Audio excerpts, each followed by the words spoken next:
What is the most iconic and well-recognized 4x4 of all time? I'll give you a moment to think of your answer.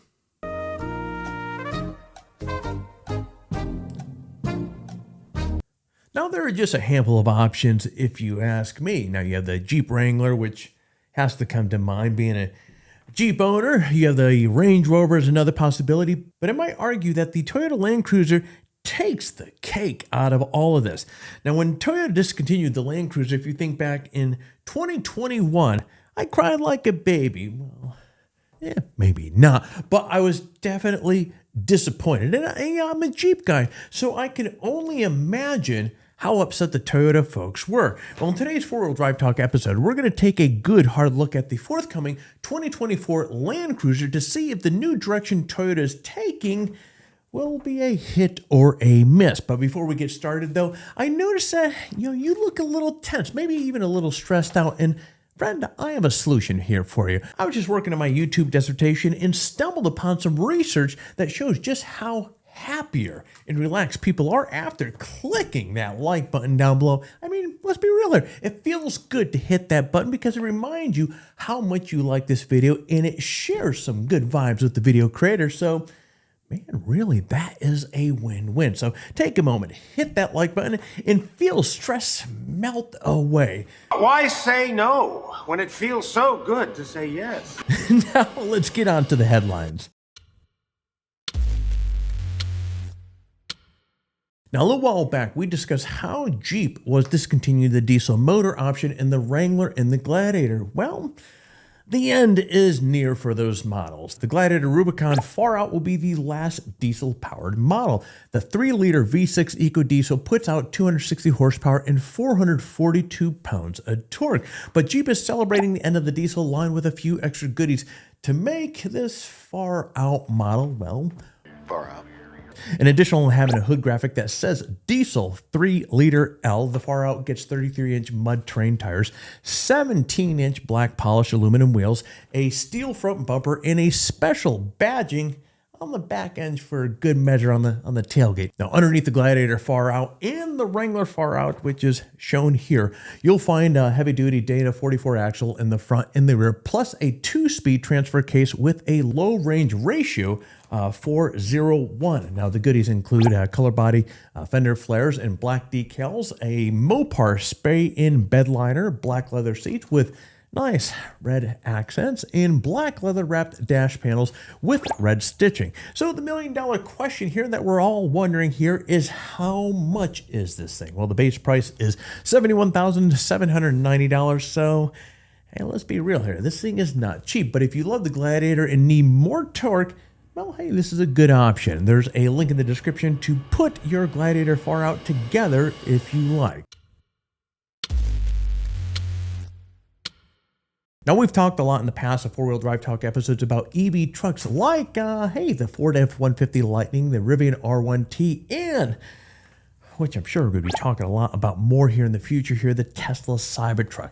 Now, there's a new and exciting EV truck on the way from Fisker that deserves some attention. Now, the truck is called Alaska, and Fisker notes that it will have a range between 230 and 340 miles on a full charge, though the company really has not really revealed how large the battery pack is going to be on this thing. So we're definitely curious about that. Now, the truck has a 4.5-foot bed, but like many small EV trucks, there's a pass-through gate underneath the back window that creates a 7.5 long bed. Now, with the tailgate down, that extends the cargo length even further to 9.5 feet. Not bad. Not bad at all. All right. For when you look at this being such a small truck. Now, Fisker says that the Alaska will be the world's first sustainable truck, and it will be the lightest EV truck on the market.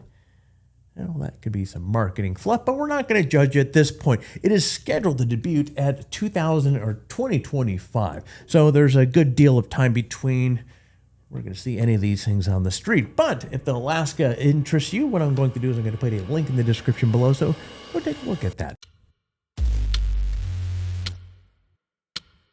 Now, over the last 60 years in the United States, the Toyota Land Cruiser built a really solid reputation for being the ultimate overlanding and off-road machine. So it was hugely disappointing news for the US market when Toyota announced back in 2021 that the Land Cruiser would not be coming to the shores any further. Now, fortunately, well, Toyota's been tinkering around, playing around this thing, and came up with a new Land Cruiser that will be here in the US. Hey, TikTok next, well, I was gonna say next month, but no, next year, 2024. Now, I'm sure you've seen photos and videos of this new rig by now, but my question is to you is, what do you think of the styling? It's quite a departure from the last Land Cruiser model, which was very big and very luxurious. Not that there's anything wrong with that. Now, I personally love the direction that Toyota is going with the next Land Cruiser. It's smaller, it's cheaper, and actually more on that a little bit later. And it brings back the boxy styling of the classic Land Cruisers of the past. So there's going to be 3 variants to choose from. You have the top of the line, a limited first run edition model. Then you have the mid-range Land Cruiser, and then you have the base Land Cruiser 1958. Now, the 1958 refers to the first year that Land Cruiser was available in the US. Now, here's something that I like. When you see manufacturers have something more, there's more meaning in the title. The 1958, I think that's a nice throwback. Now, all 3 models will feature the same 2.4 liter turbocharged 4-cylinder engine and a 1.87 kilowatt nickel metal hydride battery hybrid powertrain paired with a 8-speed transmission. Now, the hybrid powertrain produces 325 horsepower, which is down from the old V8's 381 horses, but a combined torque of 465 pounds of torque, which is a nice upgrade from the V8's 401 pound. Better still, the new Cruiser produces all that torque at just 1,700 RPMs, as opposed to the 3,600 RPMs of the old engine. Now, that's going to come handy when you go heading off-road. It's also awesome and when you're towing your trailer, boat, jet ski, or whatever the hell you have in the back of this thing. Now, Toyota just announced a combined 27 mpg with the new powertrain, so the fuel economy gets a boost as well, and let's face it, that's a plus these days. Now, the new Land Cruiser has the same 4-wheel drive system as the previous model. It features a 2-speed transfer case and a torsion center differential. Now, the new Cruiser also have locking rear differential, downhill assist, and a crawl control system that should come in handy for off-road situations.